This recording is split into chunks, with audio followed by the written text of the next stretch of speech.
um pouco da grandeza do nosso Deus. E entender a grandeza de Deus para os seus filhos é reconfortante. Saber que Deus transcende o tamanho do universo. Deus não está limitado ao tamanho do universo, não está limitado à criação. Deus é muito maior, Ele é infinito. E isso para os seus filhos é motivo de grande consolo, saber que esse Deus tão poderoso nos ama, nos quer bem, cuida de nós, está com a sua igreja. É muito reconfortante e torna nossos problemas pequenininhos. Nossos problemas se tornam nada diante do nosso soberano Deus. Que a gente tenha consciência disso, para que sejamos sempre confortados, alegres no Senhor, sabendo que esse Deus tão majestoso é o nosso Pai, que está cuidando de nós. Nesse sentido de adoração e louvor a Deus, eu convido nosso irmão seminarista Rodrigo que dirija a Deus uma oração de adoração.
Amém. Vamos continuar adorando o nosso Deus. Peço que os irmãos se coloquem de pé. Vamos entoar o hino 254. Peço que os irmãos abram os hinários no hino 254.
Amém. Os irmãos podem assentar. Mesmo assentados, mas em reverência à palavra do Senhor, vamos abrir agora no Salmo 51.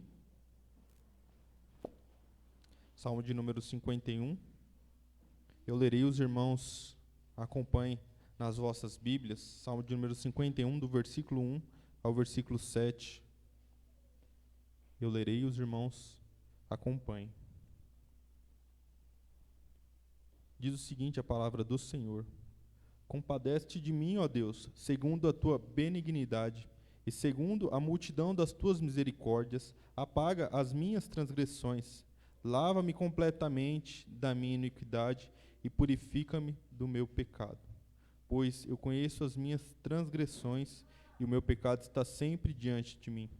Pequei contra ti somente, e fiz o que é mal perante os teus olhos, de maneira que serás tido por justo no teu falar e puro no teu julgar.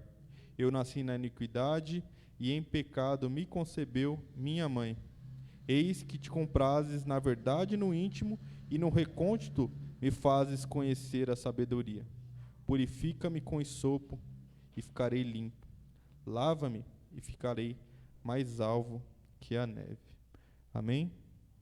Esse sopo aqui era uma planta usada no tratamento da lepra. E aqui Davi parece que ele está se sentindo um leproso espiritualmente pelo que ele tinha cometido, né, com Batseba. Vamos nos derramar diante do nosso Senhor agora, em confissão. Vamos colocar diante do Senhor aquilo que nós temos transgredido, aquilo que tem entristecido o coração do Senhor. Vamos colocar e falar agora ao nosso Deus e confessar a Ele. Eu peço que a tia Cícera nos conduza a Deus uma oração de confissão, colocando nossas vidas diante do Senhor e clamando a misericórdia.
Amém.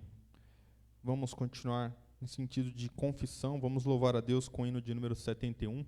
Peço que os irmãos se coloquem de pé e abram seus hinários no hino 71.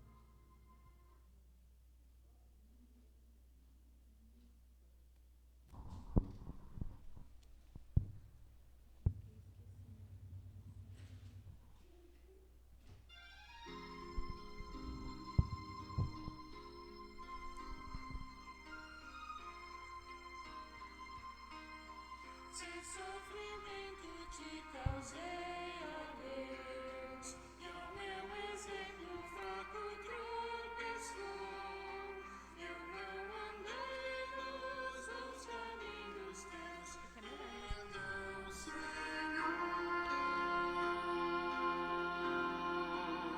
Se vão e fútil foi o meu falar, e amor ao meu irmão não demonstrei, ao sofredor eu não quis ajudar, perdão, Senhor. Se negligente foi o meu viver, sem me dispor a pelejar por ti, e firme em teu trabalho eu não quis ser, perdão, Senhor. Escuta, ó Deus, a minha oração, e vem livrar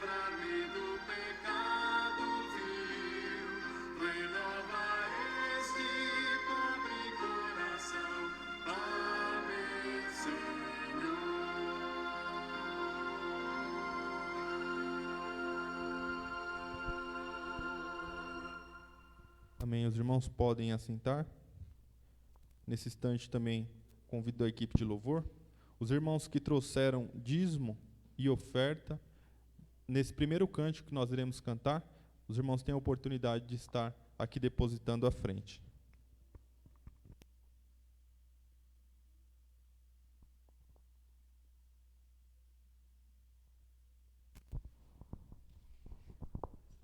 Som.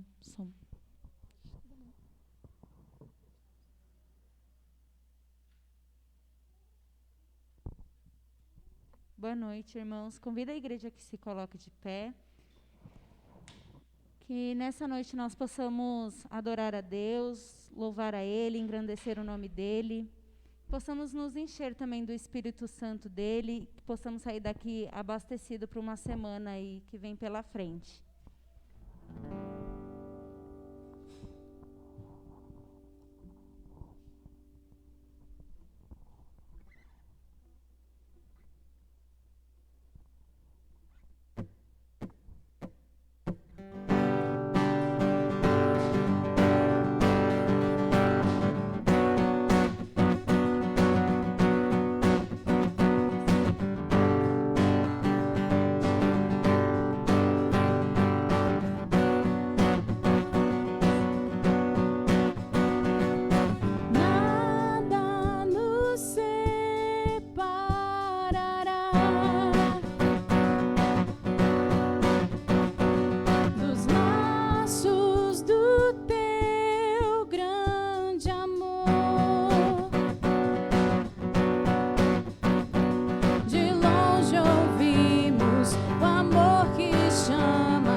Poderoso e abraça-nos, só Ele pode devolver a vida aos corações. É tão profundo, tão imenso e cobre-nos, é furioso, poderoso e abraça-nos, só Ele pode devolver a vida aos corações.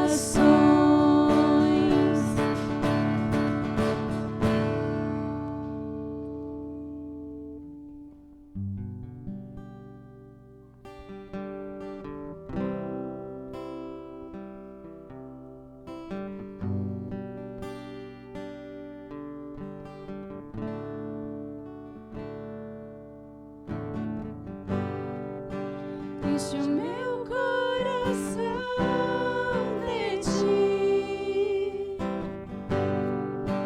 pois ti não sou nada, Jesus.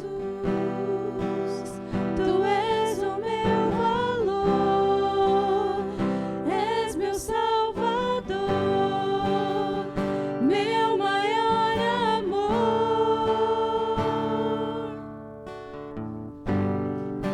Tua beleza eu quero refletir, exalar teu perfume,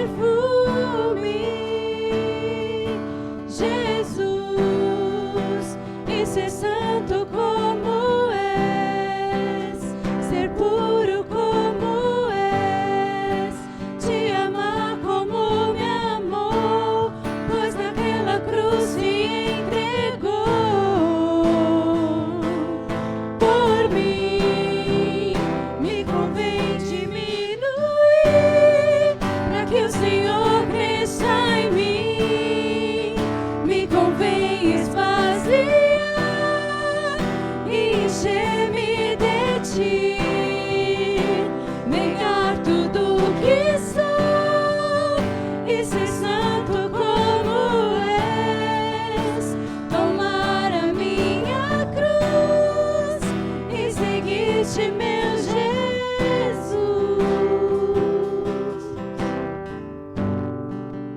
Enche o meu coração de ti, pois sem ti não sou nada,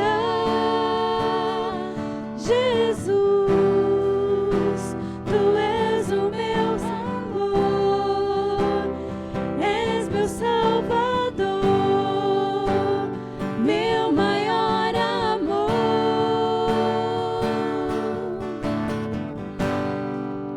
Tua beleza eu quero refletir, exalar teu perfume, Jesus, e ser santo como és, ser puro como és, te amar como me amou, pois naquela cruz se entregou por mim. Me convém diminuir para que o Senhor cresça em mim. Me convém esvaziar e encher-me de ti, negar tudo o que sou e ser santo como és, tomar a minha cruz e seguir-te, meu Jesus. Me convém diminuir para que o Senhor cresça em mim. Me convém esvaziar e encher-me de ti, negar tudo que sou e ser santo como és, tomar a minha cruz e seguir-te, meu Jesus. Me convém diminuir para que o Senhor cresça em mim. Me convém esvaziar e encher-me de ti, negar tudo que sou e ser santo como és, tomar a minha cruz e seguir-te, meu Jesus.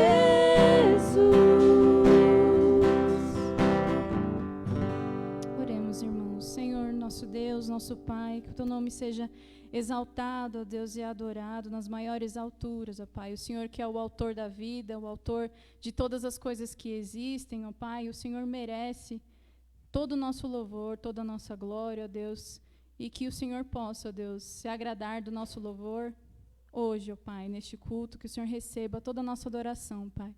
Senhor, que o Senhor possa nos humilhar, ó Deus, para que nós reconheçamos quem nós somos e quem o Senhor é, ó Deus, e como nós somos dependentes do Senhor, ó Deus, para qualquer coisa boa que nós queiramos fazer.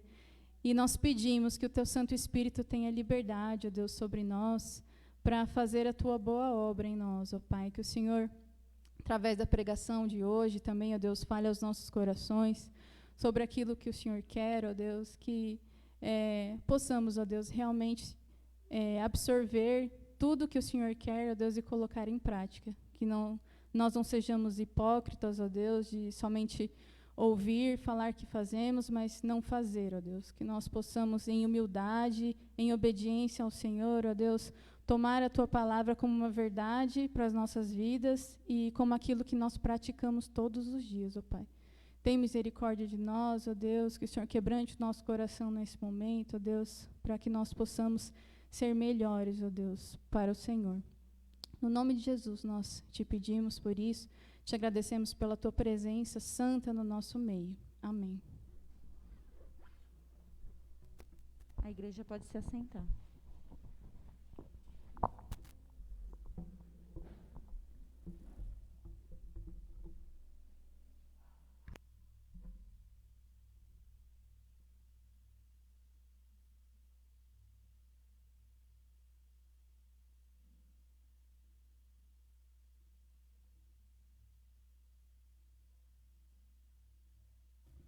Amém. Nesse momento, eu convido o seminarista Rodrigo, que tome a frente, vai trazer hoje a palavra a nós, e já ore pelo culto que acontecerá com as crianças. Qual a irmã que vai ficar? A B hoje. Vai ficar... Vai ter, na verdade? Tem a Larissa, né? Será que a Larissa vai querer subir?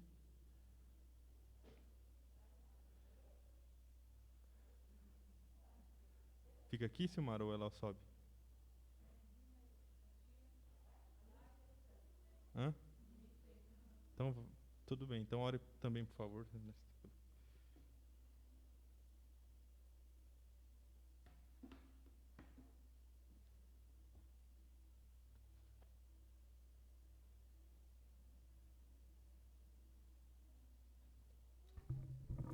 Boa noite, meus irmãos. Graça e paz.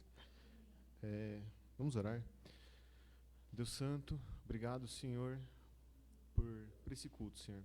Te peço que o Senhor me use, Senhor, para falar das Tuas verdades, Senhor. Apesar da minha pequenez, meu Deus, da minha fragilidade, mas o Senhor é um Deus poderoso, um Deus grandioso, e o Senhor capacita os Seus filhos e o Senhor os usa, Senhor. Me use, por favor, Senhor. Seja também com o culto das crianças, Senhor, que possa falar ao coração das crianças, Senhor, que nossos filhos possam ouvir da Tua palavra, Senhor, e crescer em conhecimento de Ti, Senhor, em amor a Ti, Senhor, e servindo a Ti, Senhor. Obrigado por tudo, em nome de Jesus, amém. Vamos abrir as nossas Bíblias, irmãos, no livro de Jonas, capítulo 2. Jonas, capítulo 2.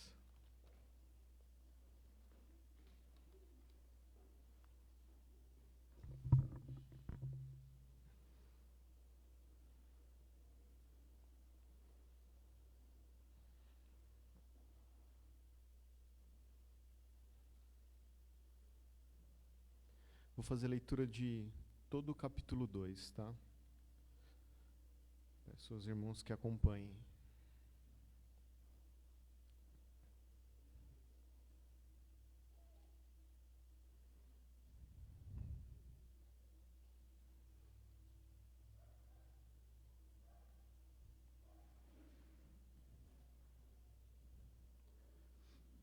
Jonas, capítulo 2.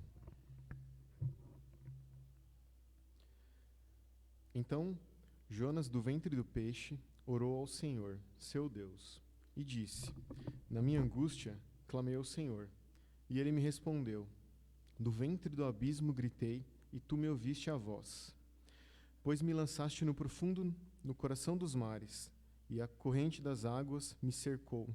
Todas as tuas ondas e as tuas vagas passaram por cima de mim. Então eu disse: Lançado estou de diante dos teus olhos. Tornarei porventura a ver o teu santo templo? As águas me cercaram até a alma, e o abismo me rodeou.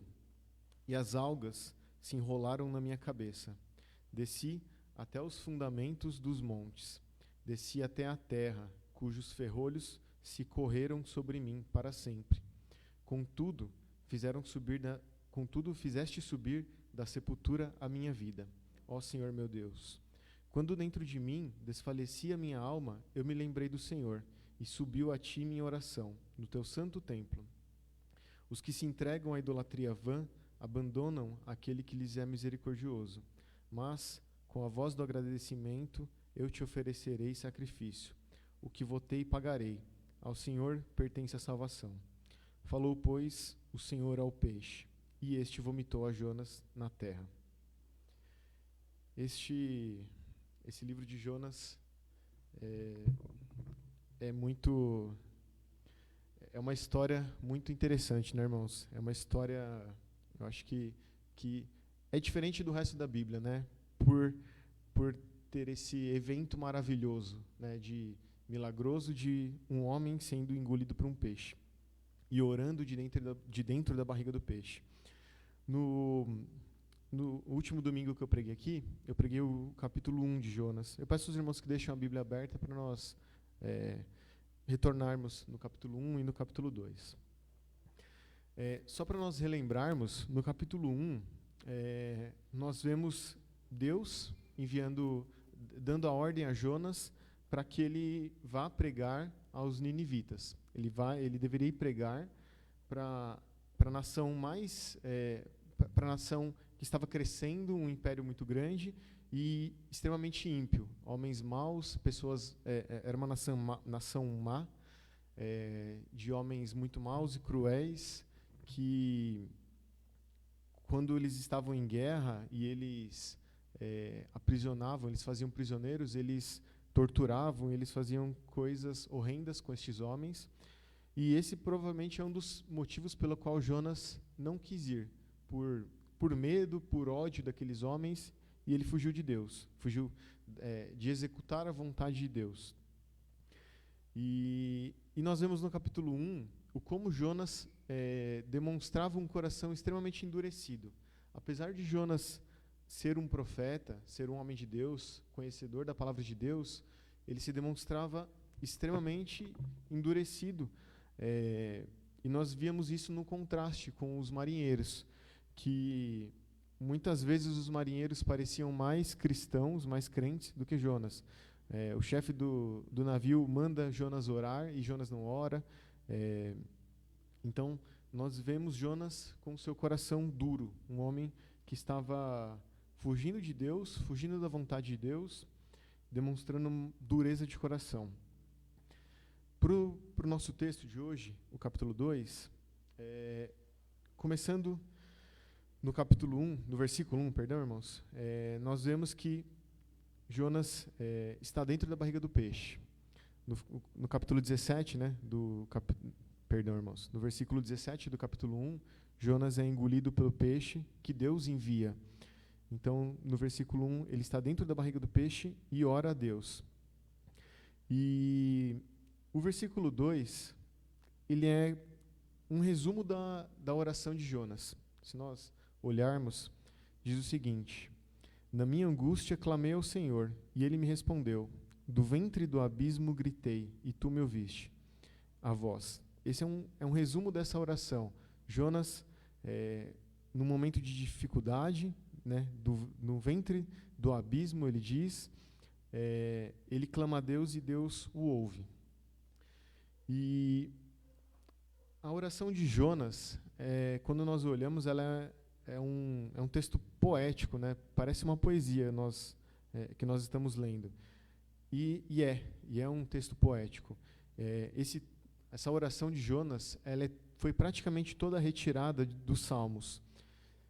Essa é uma evidência pelo qual Jonas, às vezes a gente pode, lendo o texto, né, lendo o livro de Jonas, duvidar se Jonas era um homem de Deus, né, realmente, se ele era realmente um profeta, porque não nos parece muito, né, pelo seu exemplo, né, pela sua história.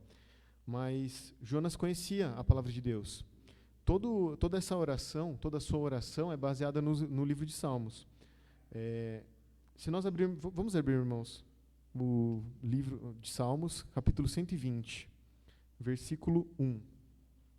Salmos 120, versículo 1.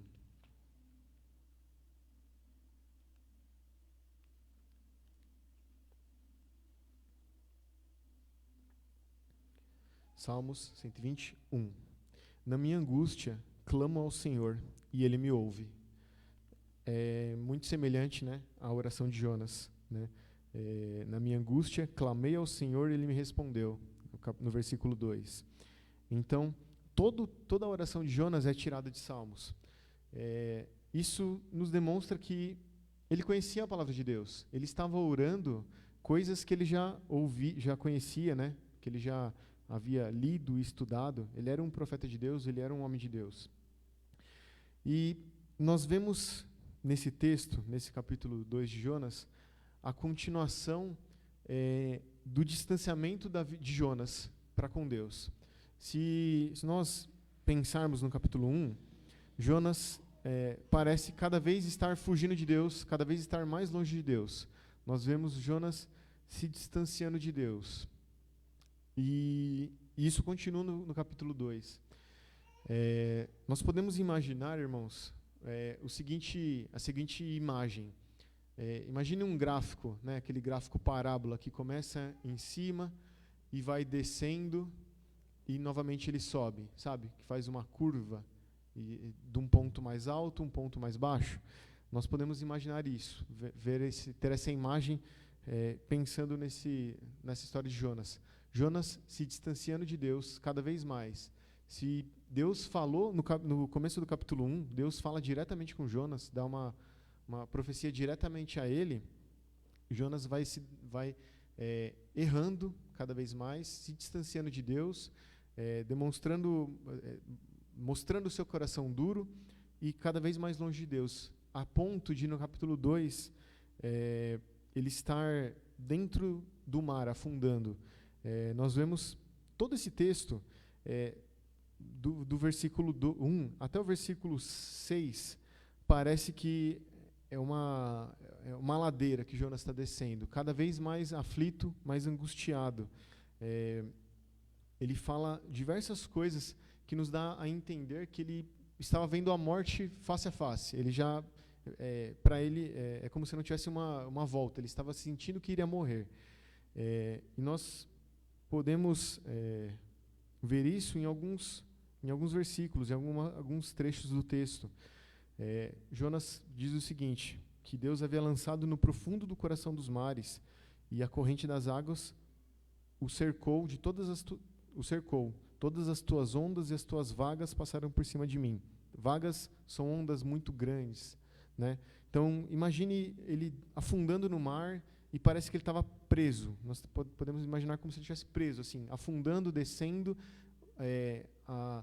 rodando em meio às ondas passando por cima, e ele vendo a morte cada vez mais próximo. O versículo 4 diz que ele estava... diz o seguinte, então eu disse, lançado estou de diante dos teus olhos. Ele está longe de Deus, ele está lançado para longe dos olhos de Deus, longe da presença de Deus. Nós vemos a consequência do pecado de Jonas. Jonas se afastando de Deus, se vendo longe de Deus, e essa é uma das consequências do pecado, né? É isso que o pecado faz conosco. O pecado nos distancia de Deus. É isso que o pecado fez com Adão e Eva, né? O pecado tirou-os da presença de Deus. Nós não podemos estar na presença de Deus cheios de pecado, vivendo em pecado. E é isso que nós vemos, né? Jonas dizendo. Jonas se via longe de Deus, Jonas se via como prestes a morrer. No versículo 5, ele diz que as águas cercaram até a alma, e o abismo o rodeou, e as águas se enrolaram na minha cabeça. Cada vez parece que está pior, né? A situação está mais crítica, está mais difícil, mais sem volta, né? Uma situação sem volta. E o versículo 6, ele diz que ele desceu até os fundamentos dos montes. Então, ele dá a entender que ele chegou na parte mais baixa, mais profunda do mar, até o fundo da terra. E nós vemos, então, o sentimento de Jonas, como ele se sentia, o que o pecado fez com ele, né? Como ele estava tão distante de Deus. Esse versículo 6 é bastante interessante. Ele fala que ele desceu aos fundamentos da terra. O povo hebraico, eles tinham a crença, eles entendiam, eles imaginavam que o lugar dos mortos, né, onde os mortos, não o inferno em si, mas onde os mortos, quando eles morriam, eles entendiam que eles iriam para o lugar dos mortos e que ficaria embaixo da terra. Como nós vemos hoje, né, em desenhos, a gente imagina na nossa cabeça, né, que o céu é um lugar lá em cima e onde os mortos estão, né, o inferno é para baixo, né? Então, ele está dizendo isso, ele está refletindo esse entendimento do povo hebraico, que ele chegou ao fundo, ao lugar mais profundo que existia. E ele ainda diz o seguinte: cujos ferrolhos se correram sobre mim para sempre. Os ferrolhos são a trava, né? Então, era como se houvesse uma porta, da qual ele entrou e ela foi fechada, foi trancada. E ele estava lá para sempre, né? Não tinha volta. E esse é o sentimento de Jonas. Essa foi a consequência do pecado de Jonas. Isso nos faz entender, isso nos faz refletir que os nossos caminhos, os nossos maus caminhos nos levam aos mais profundos abismos, né? O nosso pecado não nos leva para próximo de Deus. O nosso pecado nos afasta de Deus. O nosso pecado nos leva para o mais profundo abismo, como Jonas está detalhando, né, nos dando detalhes, né, desse texto. E não pode existir um Éden, né? Não pode existir um céu longe de Deus. Longe de Deus só existem abismos, longe de Deus só existe a morte, longe de Deus só existe o inferno. É esse sentimento que Jonas está relatando, esse sentimento de morte eminente, que ele vê a sua vida passando pela sua frente. O versículo 5, o versículo 6, parece que não existe mais uma esperança, né? As portas se trancaram para ele não tinha mais como sair dali, não existiu mais uma esperança para ele. E então nós podemos pensar numa segunda situação, num segundo ponto importante desse texto. É Deus quem nos salva, e por isso nós devemos orar. O arrependimento de Jonas era verdadeiro, né? Esse é um ponto também que nos faz pensar, porque Jonas erro atrás de erro, né? Fugiu de Deus, não orou, se mostrou duro de coração, enquanto até os marinheiros, que eram homens pagãos, estavam mandando ele orar. E a gente pode pensar, Jonas se arrependeu de verdade? Ou ele só estava com medo da morte? Porque ele estava para morrer. Ele estava vendo a morte na sua frente. Ele se arrependeu de verdade? E nós temos indícios para imaginar que sim, para entender que sim. O versículo 4 diz que ele se sentia abandonado por Deus. Ele não estava clamando apenas pela sua vida, ele não tinha apenas medo de morrer, mas ele diz que ele estava se vendo longe da presença de Deus. Nós vemos ele refletir sobre isso e quanto isso é duro, de estar longe de Deus. Nós vemos que ele não tinha apenas medo da morte, mas ele sentia a dor de estar longe de Deus, do seu distanciamento de Deus. O versículo 9 também nos dá outro indício para entendermos que Jonas havia se arrependido.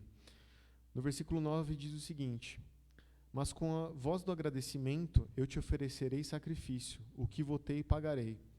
Então ele diz que se ele fosse livrado da morte, de tudo que estava acontecendo, ele iria oferecer sacrifício.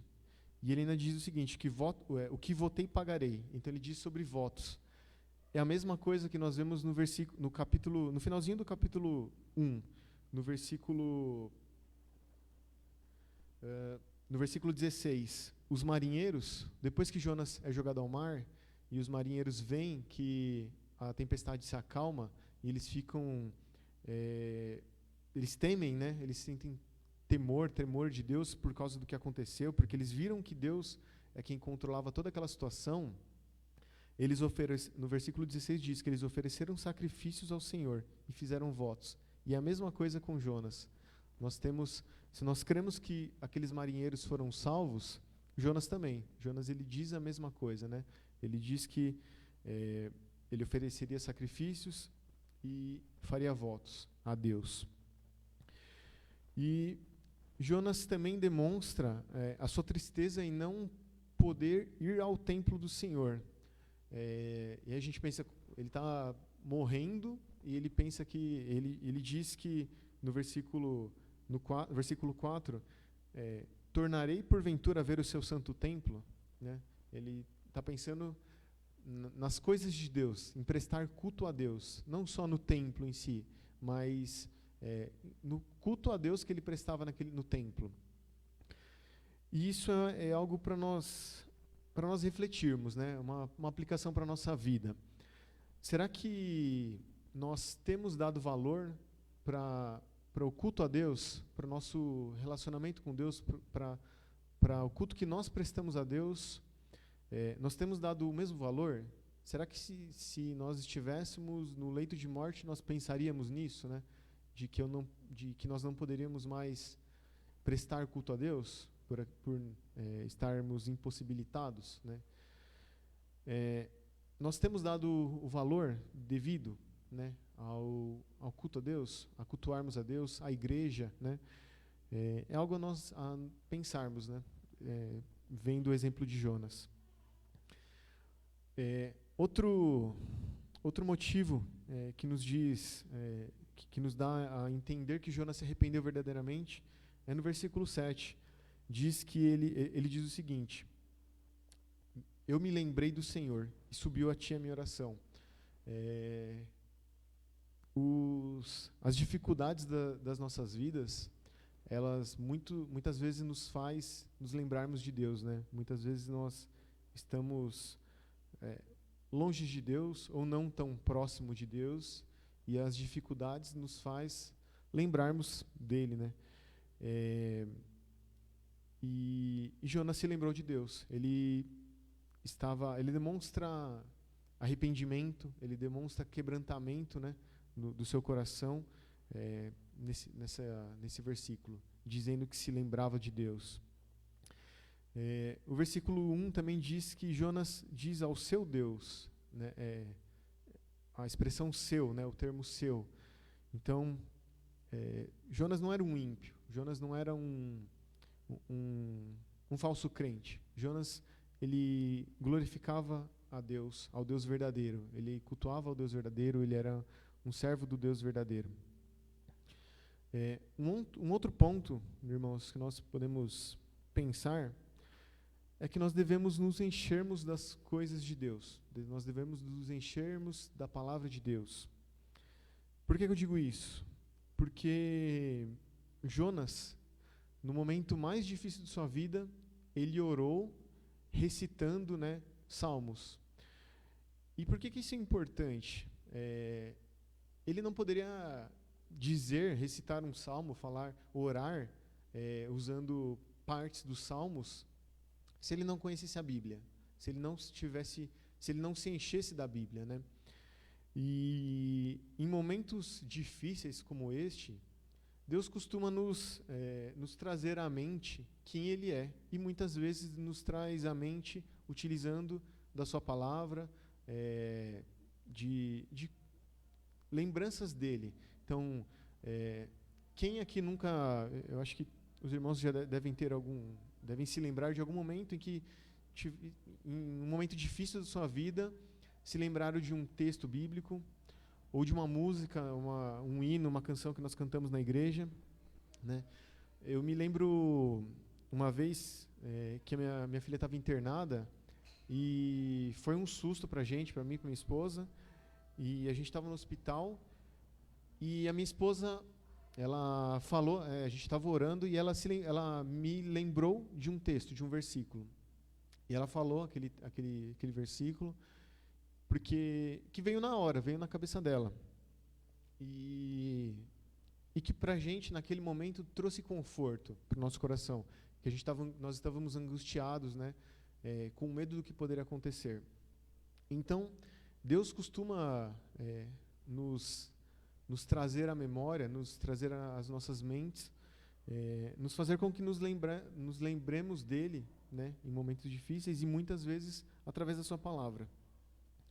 E Jonas, ele recitou o texto de Salmos, né? Ele orou os Salmos. Ele estava cheio da palavra. Ele conhecia a palavra. Ele era um homem de Deus, ele era um profeta de Deus. E isso também, nós podemos tirar daí uma aplicação, meus irmãos, para os pais, né? Para quem é pai aqui. Que nós devemos ensinar os nossos filhos na palavra de Deus, em toda a palavra de Deus. O Salmo 119, versículo 105 diz: lâmpada para os meus pés é a tua palavra, e luz para os meus caminhos. Então, a palavra de Deus é o nosso guia. Ela nos guia, guia o nosso caminho e ilumina, né, os nossos pés. Se nós não conhecermos a palavra de Deus, se nós não lemos a palavra de Deus, nós não temos intimidade com Deus no sentido de ler a palavra, então nós não teremos essa luz para os nossos caminhos, né? Nós não teremos essa lâmpada que iluminará os nossos pés nos momentos difíceis, nos momentos de escuridão. E uma vez eu ouvi um professor meu do seminário que ele disse o seguinte, a frase dele é: seus filhos serão cheios ou serão preenchidos de algo, se não de Deus, do mundo. Não existe ninguém vazio. Todo mundo é cheio de alguma coisa, é cheio de algo. Ou os nossos filhos serão cheios de Deus, ou eles serão cheios do mundo. Ou eles serão cheios da maldade que nós vemos no mundo, do pecado. E por isso nós devemos ensinar os nossos filhos em toda a palavra de Deus, em todo momento. O texto de Deuteronômio 6, versículos 6 e 7 diz, né, que nós devemos inculcar aos nossos filhos, né, ensiná-los em todo momento, em casa, sentado, andando pelo caminho, andando, né, ao deitar, ao levantar. Não existe um momento para ensinarmos os nossos filhos, né? Não é necessário aquele momento formal. É óbvio que existem tempos formais, né? Senta aqui, vamos estudar. Mas todo momento é momento de ensinarmos os nossos filhos sobre Deus, sobre as verdades de Deus, verdades bíblicas, né? Sobre teologia mesmo, sobre o mundo ao nosso redor, o mundo que nos cerca, né? A maldade que existe no mundo, mesmo que eles não entendam tudo. Uma vez eu ouvi uma pessoa dizendo sobre ensinar os nossos filhos utilizando o catecismo, né? De você ler sobre crianças pequenas, né? A minha filha, por exemplo, ela tem 5 anos. Então, uma criança de 5 anos ler um catecismo, decorar aquelas palavras, né? E a pedagogia moderna de hoje em dia diz que as crianças não têm que aprender, né? Não existe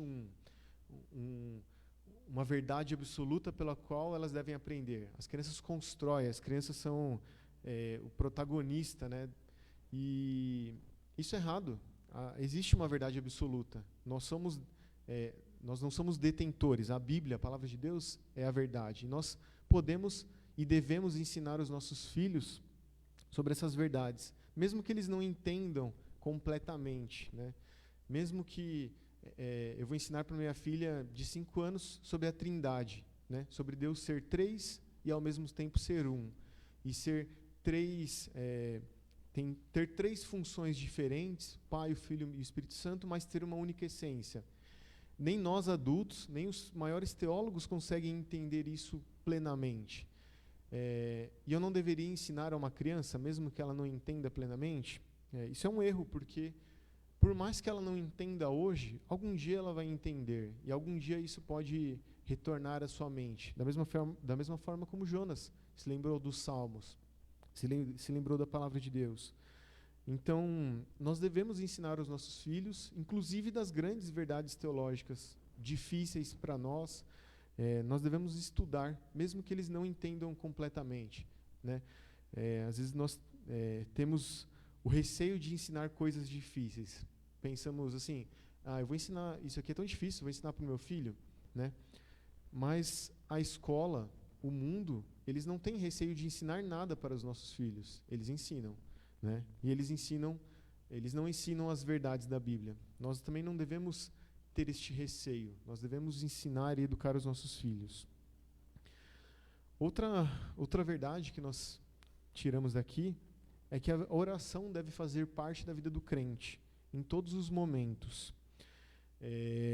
Mas muitas vezes, assim como Jonas, nós nos lembramos de Deus apenas quando nós não temos mais esperança, apenas quando nós estamos passando por dificuldades. A gente pode pensar, né? Jonas é um ingrato, né? Jonas errou, e quando está no último momento, né? Quando está no momento difícil, ele se lembra de Deus. Muitas vezes nós somos assim, né? Nós falhamos, erramos, fugimos da vontade de Deus e nos lembramos de Deus naqueles momentos difíceis. É óbvio que isso é um erro, né? Deus não é um bombeiro que a gente chama quando o fogo está pegando, e ele vem e apaga o fogo, e ele vai embora e acabou. E a gente só vai lembrar dele de novo quando tiver um próximo incêndio, né? Deus não é assim. Deus ele deve ser o rei, o Senhor da nossa vida, o rei da nossa vida. Nós devemos ter uma vida constante de oração. Mesmo assim, nós devemos orar desses momentos difíceis, né? Também nós não devemos ir para o outro lado e sentirmos vergonha a Deus ou algum receio de orarmos na dificuldade. Pelo contrário, nós devemos nos quebrantar a Deus, nosso coração, demonstrarmos a nossa pequenez diante das dificuldades, dos problemas, e o quanto Deus é grande, né? O quanto nós cremos que Ele é grande e que Ele é quem tem o poder para resolver os nossos problemas, as nossas dificuldades. Colocarmos os nossos problemas diante de Deus. E é mais uma aplicação para as nossas vidas, né? Mais uma reflexão para nós. Nós temos tido uma vida de oração, ou nós temos sido como Jonas? Nós temos orado apenas no momento difícil. Nós temos o exemplo de Daniel, que o texto bíblico diz que ele orava 3 vezes ao dia, né? Esse é um exemplo, né? Mas que ele era um homem de oração. Ele não orou só quando ele estava na cova dos leões. A Bíblia não diz isso. A Bíblia diz que ele era um homem de oração. Esse deve ser um exemplo para nós. Sermos pessoas de oração, sermos crentes de oração, de uma vida de oração. Esses momentos difíceis, eles quebrantam o nosso coração com maior facilidade. Por isso que nós tendemos a estar mais próximos de Deus nos momentos difíceis, né? Nos momentos de aflições. Nesses momentos difíceis, os ídolos caem, né? Muitos ídolos caem, né? Muitos ídolos como o dinheiro, muitas vezes é um ídolo na nossa vida, cai. A saúde, pessoas, esses ídolos não têm força, né? Em meio a essas tempestades da nossa vida, né? A esses momentos difíceis, né? Esses ídolos caem em meio à morte, em meio à guerra, em meio à dificuldade. E só o Deus verdadeiro permanece de pé. Por isso que nós temos tendência a recorrer a Ele. mas nós devemos buscar a Deus em todo tempo e nós devemos buscar isso para as nossas vidas. Sermos crentes fiéis a Deus em oração constante. E por isso que muitas das orações mais verdadeiras vêm dos ventres dos peixes, vêm das tempestades, vêm das dificuldades, porque ela nos quebranta, ela quebranta o nosso coração. Ela nos mostra que nós não somos nada, que nós somos fracos e que nós dependemos de Deus. Por fim, irmãos, o meu último ponto é que Deus nos retira do abismo. É Deus quem nos retira do abismo. O versículo 9 diz o seguinte: ao Senhor pertence a salvação. Esse é o tema do livro de Jonas. Esse é, para mim, um dos versículos mais bonitos de toda a Bíblia. E nós vemos isso durante todo o texto que nós lemos, o capítulo 2, o capítulo 1, nós vemos isso. Nós vamos ver por que ao Senhor pertence a salvação. Jonas sabia que Deus podia salvar a sua vida, pois Ele é o Senhor soberano de tudo. Ele é o Senhor criador de todas as coisas. No versículo 3, ele diz: me lançaste. Ele sabe que foi Deus quem lançou o Jonas no mar. Ele diz: as tuas ondas. Ele sabe que as ondas são de Deus, que as ondas obedecem a Deus. E ele sabe que Deus tem domínio de tudo. Apesar de Jonas estar longe de Deus, Jonas conhece Deus. Jonas tem uma boa teologia. Ele conhece a Deus, ele conhece a Bíblia, ele conhece as verdades de Deus e ele sabe que Deus é o Senhor de tudo. E quantas vezes nós somos como Jonas, que conhecemos a vontade de Deus, né, a palavra de Deus, a Bíblia, e mesmo assim nós pecamos, agimos como ímpios, né? Nós devemos ver a nós mesmos muitas vezes como Jonas, né? Refletirmos sobre isso. Nós conhecemos a palavra de Deus e mesmo assim nós temos falhado em cumpri-la, nós temos ido contra o que ela diz, né? São coisas para nós refletirmos nesse texto. Em um mundo onde Deus é soberano, Jonas diz que não existe sorte, né? Não existe acaso, não existe nada que acontece do nada. Tudo está nas mãos de Deus. Não existe a ideia do horóscopo, né? Que a gente vê lá, eu vejo meu signo e pode acontecer isso aqui está favorável. Não existe, nada foge da vontade de Deus. Tudo que acontece nesse mundo respeita a vontade de Deus. Deus é o sustentador desse mundo e todas as coisas obedecem à vontade de Deus. Os céus, né, obedecem à vontade de Deus, a terra, o mar. Jonas, ele descreve, o livro de Jonas nos mostra isso, que o mar obedece à vontade de Deus, que os grandes peixes obedecem à vontade de Deus, que a tempestade obedece à vontade de Deus, que a natureza obedece à vontade de Deus. No capítulo 4, nós vemos que aquela planta, aquela árvore obedece à vontade de Deus, que aquele verme do capítulo 4 obedece à vontade de Deus. O livro de Jonas nos ensina que Deus tem todo o poder sobre todas as coisas.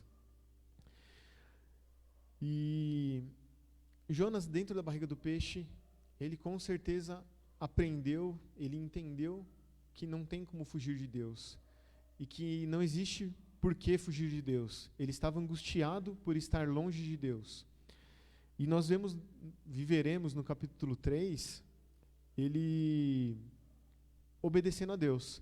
Se no capítulo 1 ele foge de Deus, no capítulo 2 Deus o busca, no capítulo 3 ele obedece a Deus. Ele vai para Nínive pregar e ele prega e muitos homens são salvos. Ele aprendeu uma lição. Ele aprendeu que não existe salvação longe de Deus. Ele aprendeu que não temos como fugir de Deus e que Deus é o Rei sobre todas as coisas. E nós devemos pensar, né, nas nossas vidas. Se nós estamos passando por momentos difíceis, Deus talvez esteja querendo nos mostrar algo, né? o texto de Tiago, capítulo 1, versículo 2 e 3 diz: Meus irmãos, tende por motivo de toda alegria o passardes por várias provações, sabendo que a provação da vossa fé, uma vez confirmada, produz perseverança. Deus nos prova e isso nos dá perseverança, né? Tiago não é bobo. Tiago não está dizendo que nós devemos nos alegrar com coisas ruins, mas que nós devemos saber que a aprovação nos traz perseverança, né? Que nos traz fé, que a aprovação aumenta a nossa fé, nos traz mais perto de Deus, como é o exemplo de Jonas. Nós estamos passando por momentos difíceis nas nossas vidas. Deus pode estar querendo nos ensinar algo, como Ele ensinou a Jonas. Nós devemos buscar a Deus em oração, buscar a Deus na leitura da Bíblia, da sua palavra, para entender, entender se Deus quer nos ensinar algo, né? Deus sempre nos ensina algo. Às vezes Ele quer nos ensinar paciência, nos ensinar confiança nele, né? Ter confiança nele, ter dependência dele, como o povo hebreu, que lá no deserto reclamava de Deus o tempo todo, e Deus deu o maná, deu aquele pão que Deus mandava todos os dias. Ele mandava todos os dias porque Deus queria que aquele povo fosse dependente deles, que eles aprendessem a ser dependentes de Deus. Eles não podiam guardar aquele pão, tipo, vou guardar vou pegar um pouco a mais aqui e vou guardar para amanhã. Eles não podiam fazer isso. O pão estragava, o pão, né, não se conservava.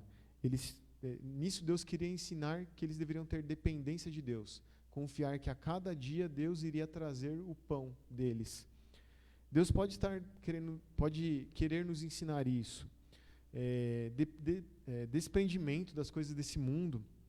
Nós devemos pensar, né, se Deus quer nos ensinar com as nossas dificuldades, com os nossos problemas. Um exemplo, eu vou confessar um pecado para os meus irmãos. Às vezes eu sou um pouco acelerado para dirigir, minha esposa fica nervosa, né? Hoje eu sou mais calmo, mais tranquilo, mas de vez em quando ainda luto contra isso. E às vezes tem uma pessoa na minha frente que não anda ali naquela vagareza, e eu fico estressado ali, já irritado, e minha esposa, ela sempre me lembra, ela fala o seguinte, que Deus às vezes coloca essas pessoas na nossa frente para que a gente treine a nossa paciência. Se eu sou impaciente, né, se eu tenho dificuldade ali de estar ali atrás daquela pessoa que está andando devagar, Deus pode estar colocando ali, Deus provavelmente está, nada é por acaso, colocando aquela pessoa ali para me ensinar a ter paciência, né? Nada vem do nada. Eu não vou ter paciência num estalar de dedos de hoje para amanhã, sem que isso seja algo constante na minha vida, pelo qual eu vou lutando, tentando, treinando dia após dia para que as coisas mudem, né? Eu não vou me tornar paciente do dia para a noite. Então Deus faz isso, Deus coloca coisas do tipo para nos provar e nos ensinar. E nós devemos refletir, né? Quando nós passamos por dificuldades, o que Deus quer nos ensinar? O que nós podemos aprender, né? Deus, ele usa as tempestades, os peixes, para nos ensinar e para nos mudar, assim como ele mudou Jonas, que após sair da barriga do peixe, ele foi para Nínive e ele pregou assim como Deus mandou. Deus usa as dificuldades também para salvar os seus filhos, seus eleitos. E esse é um exemplo pelo qual nós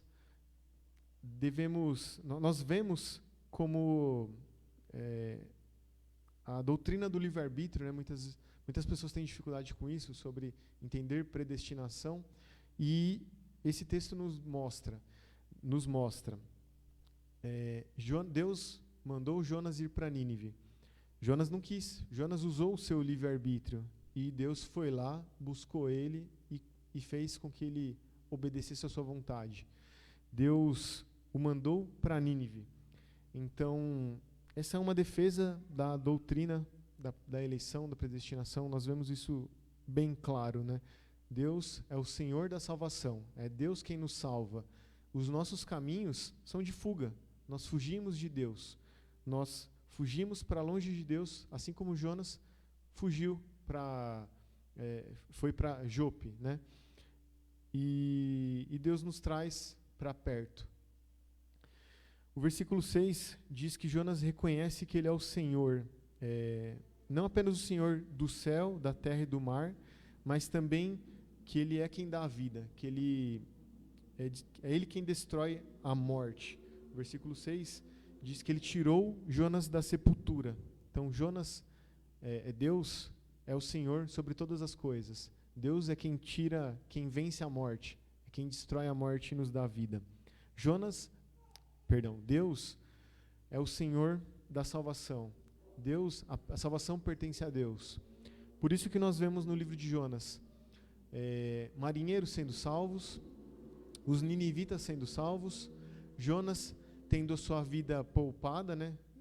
Deus salvando fisicamente e Deus o trazendo para perto dele. Deus é o Senhor da salvação. A salvação pertence a Deus. E, para concluir, irmãos, de novo, eu falei isso no último domingo que eu estava aqui, mas Deus é o personagem principal do livro de Jonas. E todas as coisas obedecem a Ele, como eu já disse. O mar obedece a Ele, o vento, os marinheiros, a planta do capítulo 4, o verme. Somente o crente que não obedeceu Ele. Somente Jonas não obedeceu Ele. Jonas é um exemplo para nós. O livro de Jonas, o personagem Jonas, né, o profeta, ele era um tipo de Israel. O povo de Israel naquela época estava afastado de Deus, estava longe de Deus, em caminhos de pecado.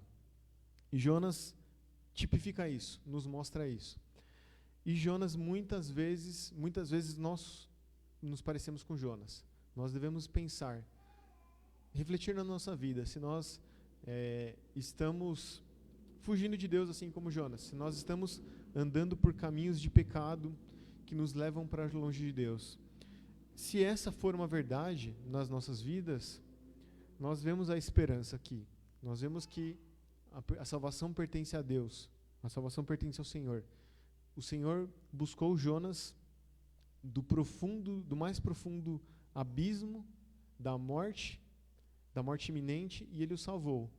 Ele o tirou da barriga de um peixe, Ele usou um peixe para salvar Jonas, e Ele pode fazer isso conosco. Então, nós devemos refletir nas nossas vidas, nós devemos buscar a Deus mais em oração, nós devemos buscar a Deus o tempo todo em oração.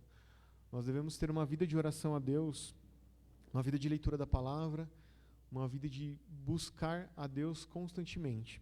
Isso nos traz para perto de Deus, isso nos enche, isso enche as nossas vidas, né? Como a Nina disse, no momento do louvor, nós devemos nos encher, que Deus nos encha. E isso não vem do acaso, isso não vem do nada. Como nós nos enchemos de Deus, do Espírito de Deus? Através dos meios de graça que Deus nos dá. Da oração, da leitura da palavra, de comunhão com os irmãos, de ouvir a palavra de Deus, até mesmo de irmãos que admoestam os outros, que estão em erro. E todas essas formas são meios de graça, meios pelos quais Deus nos enche, pelos quais Deus nos traz para perto dEle e nos enche dEle. Então, nós devemos buscar a Deus. Para finalizar, irmãos, o versículo 2, que é um resumo da oração de Jonas, diz: na minha angústia clamei ao Senhor, e Ele me respondeu, do ventre do abismo. Gritei e tu ouviste a minha voz. Esse é o nosso Deus. É o Deus que, quando nós estamos no mais profundo abismo, com a morte na nossa frente, nós podemos clamar e Ele nos salva, Ele nos tira desse abismo. Então, que nós reflitamos sobre isso, sobre as nossas vidas, como nós temos vivido, né? E que nós busquemos a Deus em todo momento, que nós nos enchemos de Deus. Amém, irmãos?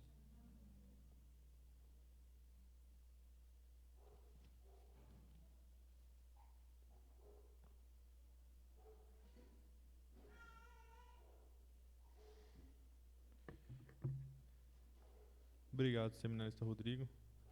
Muito bom. Vamos colocar em pé, encerrar com uma oração.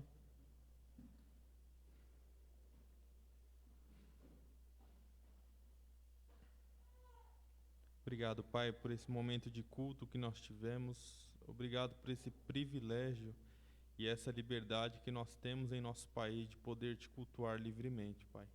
Que nós possamos sempre desfrutar dessa bênção, dessa graça que o Senhor derramou sobre a nossa nação. Ó Deus, obrigado pela palavra aqui exposta. Obrigado porque o Teu Santo Espírito falou através do Teu Filho, ó Pai. E que nós possamos, no decorrer da semana, voltar a esse texto, ó Deus, e lembrar-nos tudo que foi dito, tudo que foi explicado, tudo que foi exposto, para que a gente possa absorver ainda mais e colocar em prática em nossas vidas, Pai. Muito obrigado. Ó Deus, nos leva em paz para os nossos lares, debaixo da Tua santa proteção, debaixo da Tua santa graça, Pai. Que o Senhor seja conosco e que todos cheguem bem nos seus lares, Pai. Em nome de Jesus, dai-nos uma semana abençoada. Que, se for da Tua vontade, estejamos aqui no próximo domingo para te cultuar mais uma vez. Em nome do Teu Filho amado Jesus que nós oramos. Amém. Amém. Podeis assentar, irmãos. Vamos passar o momento dos avisos.